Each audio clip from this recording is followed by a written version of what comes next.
कहते हैं भाई 10 अवतार जो हिंदुओं में हुए वो इन्हीं के, इन्हीं निरंजन भगवान के जो सबसे यानी सतपुरुष के छोटे पुत्र 16 में से सबसे छोटे हैं। इनको 3 लोक का मतलब ये कि राजा बना दिया और तपस्या से जीवों को गिनती के ले लिया। यहाँ तो कोई गिनती नहीं है, लेकिन वहाँ से गिनती की मिली है। सूरतें गिनती की यहाँ मिली है, लेकिन यहाँ कोई गिन नहीं सकता।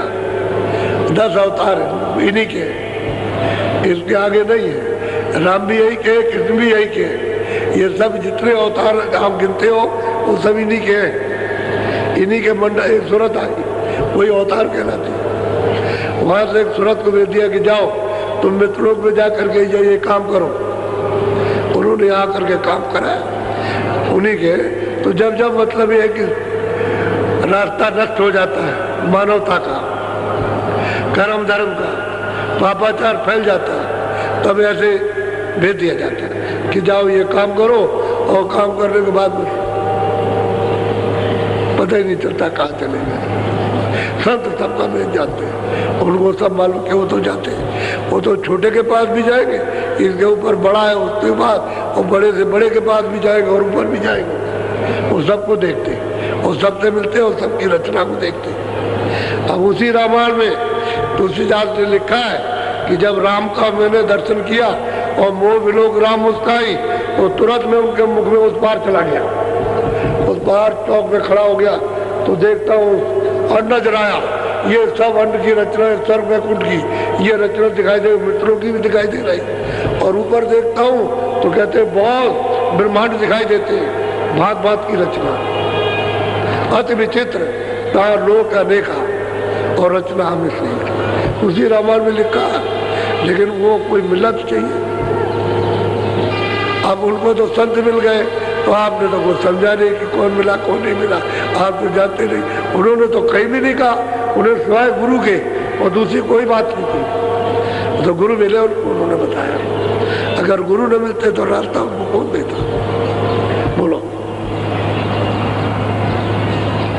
जिन्हें भाका वेद विचारा, जग में फेरा काल पसारा। बस कहते हैं कि भाई उन्होंने तपस्या की और मतलब ये है कि उन्होंने वेद लिखे और फिर उन्होंने उसका पसारा सबको सुना करके और सबको कर्म कांड का संदेशा दे करके दे दिया, अधिकार दे दिया, आप जो चाहो सो करो। अब उसी का हिसाब लेते देते रहते, बस यही है उनका काम। अब ये है उन्होंने वर्णन किया, लेकिन वो तो चुपचाप अलग बैठ गए।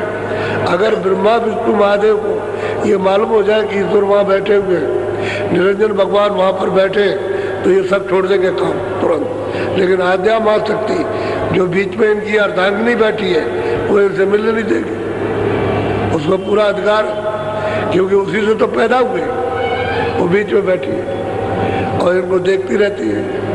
इसीलिए जब ये तपस्या करने गए तो आद्या महाशक्ति माता ने पूछा इनसे तीनों से कि उसी के तो है ये पुत्र, कि भाई तुमने देखा, तुमने पिता को देखा?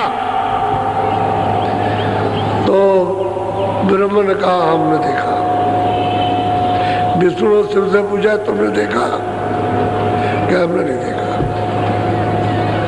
तब उसने देखा कि ये झूठ बोल गया, तो उसने कहा कि तुम बड़े झूठा हो, तुम बड़े लबार हो। उससे कहा ब्रह्मा से कि तुम बड़े झूठे बड़े लबार हो और तुम्हारी जगत में कोई पूजा नहीं होगी, कोई पूजा नहीं करेगा। इन दो की पूजा ये सच बोले और तुम झूठ बोले, सब कुर्मा तुम्हारा झूठा होगा। साफ साफ कहा, इसको श्राप दे दिया उनको दोनों को। तो जगत में दो की पूजा होती है कि नहीं होती, लेकिन तीनों के काम एक ही है, उत्पत्ति और पालन और प्रलय। काम मतलब एक ही है, एक ही पद है, काम अलग अलग। ये तीनों अपना अपना काम करते, उनकी पूजा नहीं होती, उनकी पूजा होती। तो झूठ बोलने पर हमने देखा, इन्होंने किसी ने नहीं देखा। जो इनके निरंजन भगवान पिता है उनको इन्होंने नहीं देखा, तो बताओ वो क्या बताएंगे कि वहां पर है, जब इनको खुद नहीं। तभी तो कहते हैं ना ये थी ना ये थी, और कुछ है हमको नहीं मालूम, और है जरूर कुछ। ये उन्होंने उसमें लिख दिया तो यही पढ़ते रहिए और बात किसी की मत मानिए, इसी में फंसे रह जाइए। पहले ये बाहर की पूजाएं नहीं थी, साधना तो अंदर की थी पहले, लेकिन धीरे धीरे बाहर लोगों ने उतार दिया। अब बाहर लोग फंस गए, बाहर जाल में, रास्ता छूट गया। बोलो। पूजा पत्री ने मयाचारा, देवल पूजा विधि समारा। बस कहते हैं पूजा पत्री ये रत्न होना भी ना, ये फूल चढ़ाना, ये सब देवताओं की मुतकल सूरत बना करके और मतलब उसको पूजो भाई, ये पूछ, इसमें मतलब ये फंस गए। गोस्वामी जी महाराज कहते हैं इसमें फंस गए। अब वो कहते हैं कि भाई सीधे चलो घर, रास्ता तो तुम्हारे पास है, सीधे चले चलो। तो कहते बात तो ठीक कहता है, बात तो ये साधु ठीक कहता है, ये है छोकरा, उस समय कहते हैं लड़का है, बात तो ठीक कहता है, लेकिन जो सामने उसको नहीं मानता, गंगा जमुना को नहीं मानता, ये तीरथ व्रत को नहीं मानता। बात कहता है कि है, वो तो कहता है अरे भाई ये सामने उसको माने, तब तो हम समझे नहीं नास्तिक है। तो उनको गोस्वामी जी को काशी के विद्वानों ने कहा ये नास्तिक है, नास्तिक नास्तिक, ऐसा डंडोरा पीटा था। पूरा युद्ध हुआ है, कोई मामूली बात है। महात्मा मतलब ये है कि जवाब देते हैं तो सच जवाब देते हैं, लेकिन युद्ध करती है अनजान, अनजान जनता युद्ध करती है, लड़ाई करती है। बोलो।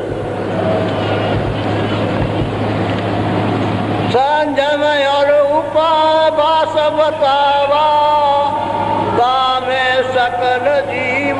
बस कहते हैं कि बाहर हमने संयम अंजम जो जिसको आया वो अपना बता दिया, सब जीव इसी में सब में फंसे। ये जो अंदर का रास्ता था, व्यास जी ने जब देखा कि ये बाहर मुख हो गए और अंतर्मुख इनका रास्ता बंद हो गया, तो उन्होंने ये बताने के लिए कि भाई अंदर चले जाए, तो उन्होंने बड़ी बड़ी आदर्श पुरुषों की मूर्तियों की स्थापना जंगल में की, किसी कमरे शहर में नहीं, और कि जाओ वहाँ गांव से बाहर और जा करके ऐसे बैठ जाना, ऐसे, और अपनी आंखों को उनकी आंखों को मिलाना और एक टक होकर के देखते रहना, तो दृष्टि से दृष्टि हिले नहीं, उनकी आंखों पर अपनी दृष्टि ठहरी रहे, और रोके ना, बस वही आंख बंद कर लेना तो अंदर की आंख खुल जाएगी, अंदर की तीसरी आंख खुल जाएगी। इस अभ्यास के लिए, अंदर जाने के लिए व्यास जी ने ये मुकर्रर किया था, ये पूजा इस प्रकार की पूजा थी। फूल वूल नहीं चढ़ाते थे, वो जंगल में रख दिया और बसते बैठ के करते, 1 घंटा 2 घंटा लोग करते थे, फिर आँख बंद कर लिया तो आँख खुल गई तो अंदर चल देते थे, इतनी साधना थी। अब वो भी आपने छोड़ दिया, वो सब बाहर लौटे, अब पुष्प चढ़ाना, ये चढ़ाना, ये करना, ये करो, इसी में लगे। अरे किसी पुरुष की कोई चीज़ देखो तो उसको अगर है तो आप उसको देख लो जो ओरिजिनल है, जो तस्वीर है उसको देखिए आप। अब वो तो है नहीं, किसी और की उतार दिया आपने और कहा यही कृष्ण और यही राम है और यही महात्मा और यही है, नहीं, इससे नहीं, वो तो सिर्फ एक याद होती है, लेकिन जाना तो आपको अंदर है, रास्ता तो आपके पास से गया, उधर नहीं जाओगे तो इधर भटक जाओगे और कर्मों को सब सजा मिलेगी, बचने वाला वहाँ से कोई नहीं, तलाशी सबकी होगी, चाहे कोई भी। अभी मतलब ये है कि बादशाह है उसकी तलाशी होगी, गरीब है उसकी तलाशी होगी, मुल्ला उसकी तलाशी होगी, हम है तो हमारी तलाशी, सबकी तलाशी होगी कि क्या तुम्हारे पास है, वो दिखाओ कितना पाप कितना पाप, वो सब जारा लेगा, और जब जारे में कुछ नहीं निकलेगा तो कहेगा चले जाओ, तब कहेगा जाओ। तो महात्मा का तो टिकट होता है और उसके बाद तो कुछ छोड़ते नहीं है, अगर पाप और पुण्य छोड़ दे तो जा ही नहीं सकता। तो मतलब ये जब वो साफ कर दिया और टिकट दे दिया तो धीरे से कहने तलाशी ले ली, टिकट है, अच्छा जाओ, ये टिकट दिखा दिया, तो नाम का टिकट दिखा दिया, वो देख लेगा तो बस कुछ नहीं कि हेलमेट कुछ है ही नहीं कुछ। फिर उसने देखा जो खाते में लिखते हैं तो खाता ही नहीं, जो कागज लगा हुआ सफेद है, उस पर कोई भी किसी तरह का लिखा नहीं है, और वहाँ कागज सबका लिखा हुआ, पूरा का पूरा चार्ट नक्शा बनता है, 50 बरस का, 80 बरस का, 20 बरस का, 40 बरस का सब नक्शा बनता जाता है पूरा, वो रख देते हैं आप। किसको मार रहे हो, किसको काट रहे हो, किसको धोखा दे रहे हो, चोरी कर रहे हो, क्या कर रहे हो, जो अच्छा पुण्य कर रहे हो, ये सब उसमें। अब कैसे बचेंगे आप? वहाँ तो सब लिखा पड़ी है। तो क्या कि नहीं मतलब ये हमारा नहीं है, ऐसे कैसे हो जाएगा? बोलो बोलो। ये निर्वाण काम सकीना मुक्ति का वेदन दी। हम कहते हैं भाई ये तो निर्वाण पद था, उन्होंने इन सबको पैदा कर दिया और पैदा करके ये बनवा कर जाल बिछा दिया और मुक्ति का जो रास्ता था छूट। मुक्ति तो बहुत आगे, मुक्ति का तो रास्ता न स्वर्ग में है न वैकुंठ में, न ईश्वर के लोक में न ब्रह्म के लोक। मुक्ति तो बहुत दूर है। वो तो मुक्ति का जो रास्ता आगे जाने का था वो तो बंद कर दिया। अब आग सबकी बंद हो गया, जानना ही बंद हो गया कि हमको क्या करना है। तो कुछ नहीं, चले गए वहाँ नहाया है। वहाँ एक महात्मा जी बैठे थे, 2 आदमियों में झगड़ा होने लगा। वो सामने बैठे थे, इधर नहा रहा था, एक जो है छोटा आदमी इधर नहा रहा था, बड़ा आदमी इधर। तो उसने कपड़ा मारा पानी में, तो उसकी छिट चली गई, उस पर बसवाया और मारना शुरू कर दिया। मार के बाहर पानी से ले आया। तो महात्मा बैठे थे, क्या बात है, क्यों लड़ाई होने लगी? कह लगे इसने हमको अछूत कर दिया, ये भंगी था, इसे हम मतलब हमको अछूत कर दिया। तो काहे ने अछूत किया? कह लगे कि गंगा की बूंद हमारे ऊपर गिरी, तो गंगा का जल क्या है? कह लगे तो शुद्ध है। तो इतना ही नहीं, अरे भाई गंगा का जल शुद्ध है तो अशुद्ध क्या चीज पड़ी? क्या चीज पड़ी? ये तुम्हारे ऊपर गिर पड़ा, कहिए नहीं, गंगा की बूंद गिरी तो शुद्ध है, वह शुद्ध का। जब उसको ख्याल आया ब्राह्मण को, तो वक्त में उनके पैर पकड़ लिए कि मैं तो भूला हुआ था, मुझे तो अब वो तुम्हारी, तो मैं इसको बहुत मारता और जान से मार देता इसको। अरे मैं गंगा की इसको भी बूंद पड़ी और तुमको भी पड़ी, तुमको भी पवित्र कर दिया, इसको भी पवित्र कर दिया। रहा भाई गंगा में स्नान करने तो पवित्र हो जाओगे, तो तुम्हारे ऊपर गंगा की बूंद पड़ी, लड़ाई झगड़ा किस बात का? तो चरण पकड़ के माफी मांगने, ये झगड़ा है, न जानने का झगड़ा। और जान लिया जाए तो कोई झगड़ा नहीं। अब ये झगड़ालू गए, सब झगड़ा करने वाले, ये गए वही के वही रह गए। जितने पंडित गए और जितने और मत के गए, मुसलमान गए, मुल्ला गए, उसी जगह पर उनसे प्रश्न किया और बस वही के वही रह गए, फिर नहीं आ सके। झगड़ा किस बात का?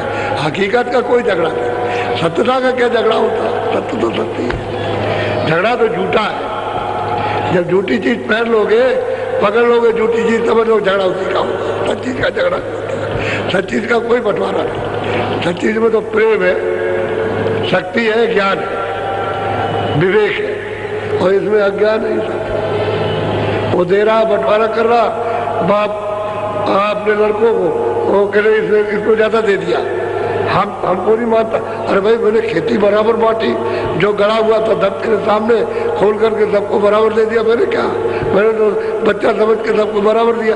कह लगे नहीं नहीं नहीं, तो उसको ज्यादा चाहिए, तो शंका करता। ये शंकालु देव है, शंका का कपड़ा पहन लिया घर से लेकर के बाहर तक, तो क्या आपको ज्ञान होगा?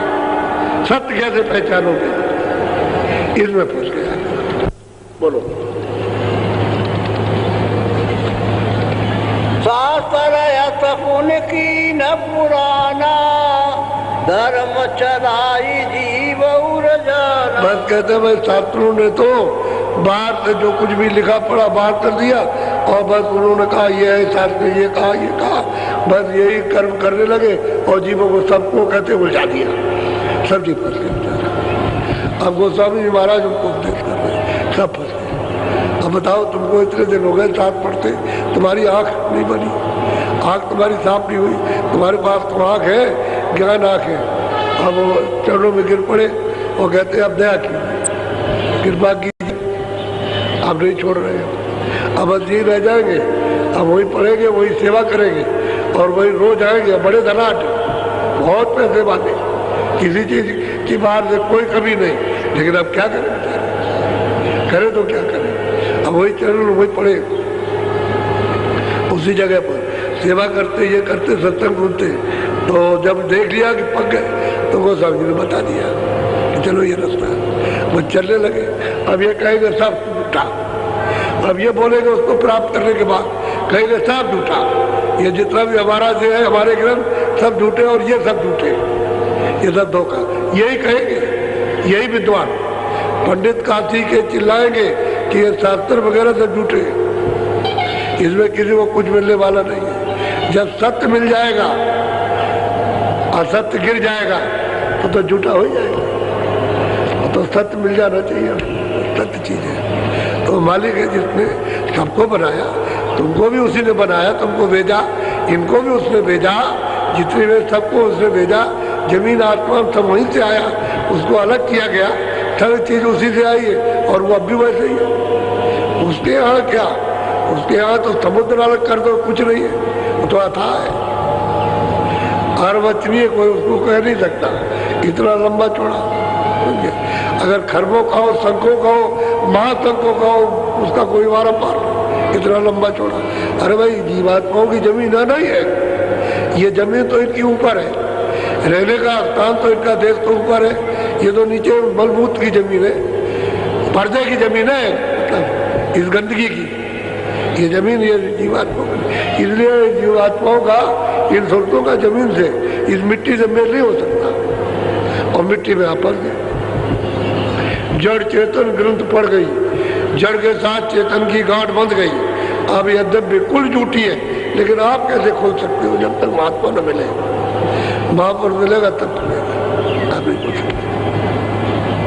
सब कुछ है लेकिन तुमको होश ही नहीं आता, इतने आप इसमें फंस गए हो, उलझ गए हो कि वहाँ होश ही नहीं आता एकदम से। तुम शक्तिहीन हो गए, ज्ञानहीन हो गए, जब बुद्धि नष्ट हो गई, मन मैला हो गया, सब तो सब गंदगी आ गई। अब क्या कर रहे हैं? सो गए, कोई आदमी सो रहा, अभी नहीं कि आने वाला है, वो आवाज देगा, वो जड़ गिरोगे, शरीर सब टूट जाएगा, देर नहीं लगेगी, 1 सेकंड का भी काम नहीं है। जो उसने वहां से आवाज दी कि समय पूरा हो गया, मैं आ रहा हूँ, बुद्धि पागल, आप बोल नहीं सकते, देर से कहा गया, क्या हो गया, क्या हो गया, बोलो। ये सब वेद काम जानी, यह विधि जैन धर्म निर्वाणी। अब गोस्वामी महाराज इनको समझा रहे तो कह रहे लगे बीच में कि अब मैं सब समझ गया कि हमारे धर्म में जो कुछ भी है सब पोल है, पोल है, पोल